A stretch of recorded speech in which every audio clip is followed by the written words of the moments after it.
So welcome to step 3 in this mini series where we're going to be talking about study skills that actually work. If you haven't done step 1 and 2, which is how to set goals that motivate, and my step-by-step guide to creating a study plan you can stick to, I will link those 2 videos below, and I'd recommend that you watch those first before today's video for maximum value from today. Grab your free workbook then and let's get started. Again, your workbook will be linked below today's video. Evidence-based studies techniques. Now, before I talk to you about what these are, quick point on the evidence base. Everything I'm going to share with you is taken from a big piece of work that was done by a guy called Professor Dunlosky, and he looked at over 100 years of research. And this is what he said in summary. Popular study techniques are things like rereading, highlighting and underlining, summarising and copying out notes. So taking lots of notes. It feels really productive.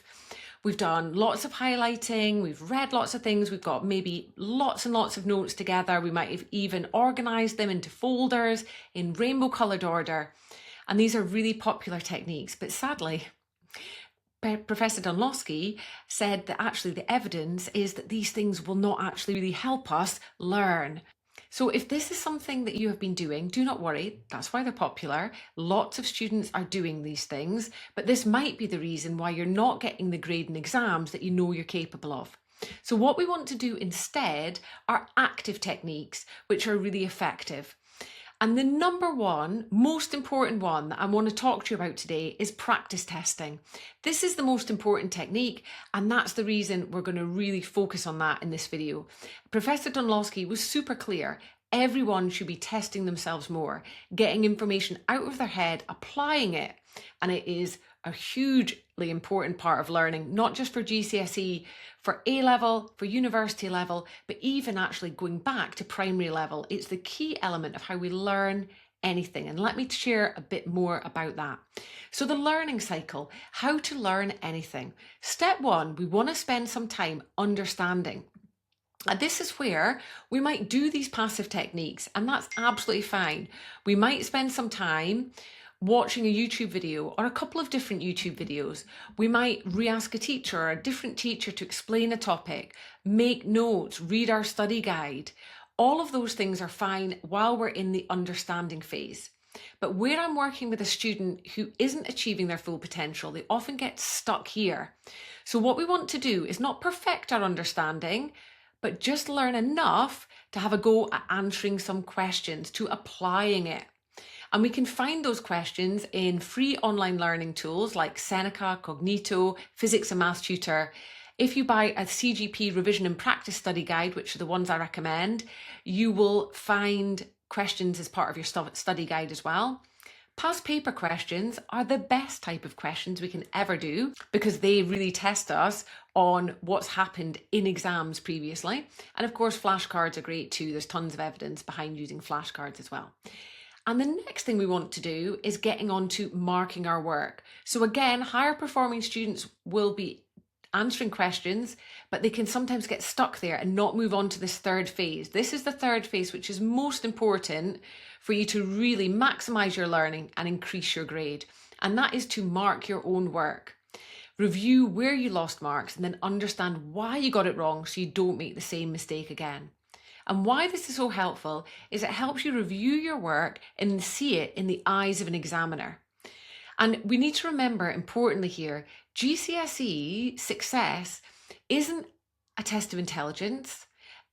Doing well in GCSE exams isn't even a test of how well you know the content. It's actually a test of how well you can answer questions in the way the mark scheme awards marks for.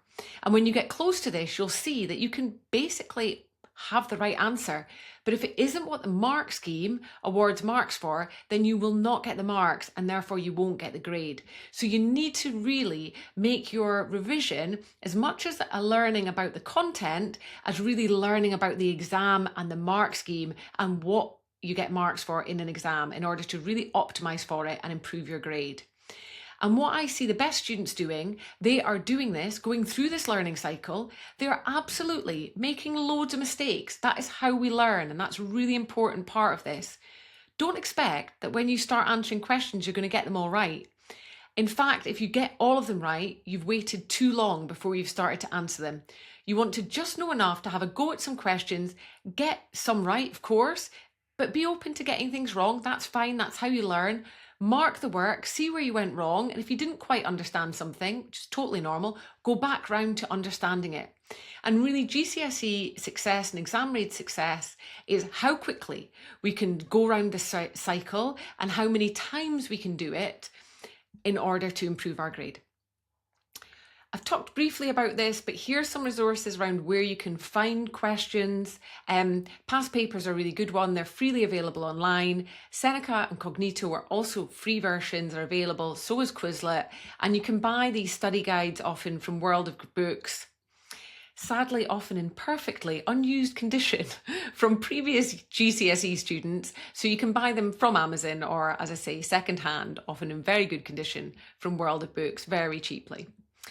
So if you have the workbook that comes along with today's lesson, then I would love you to complete it with the study techniques and also the learning cycle that we've talked about. And lastly, to think about what actions are you going to take away from what we've talked about today. So what is one thing you are going to start? You can just type in there what your answer might be. So for lots of people, it hopefully will be that you're going to do more practice questions. And then one thing you're going to stop and one thing you're going to continue. And as a next step from today, if you would like to ask any questions or get some more support with this, I've started a brand new free parent group on School. This is a group just for parents of teens who are in year 10 or 11. And we will work together and I'll share lots more videos like this and practical tips so we can build your teens' executive function skills so they can improve their results 1 to 3 grades across the board. So there's a link here and also below the video. Click that link to join. I'd love to see you there.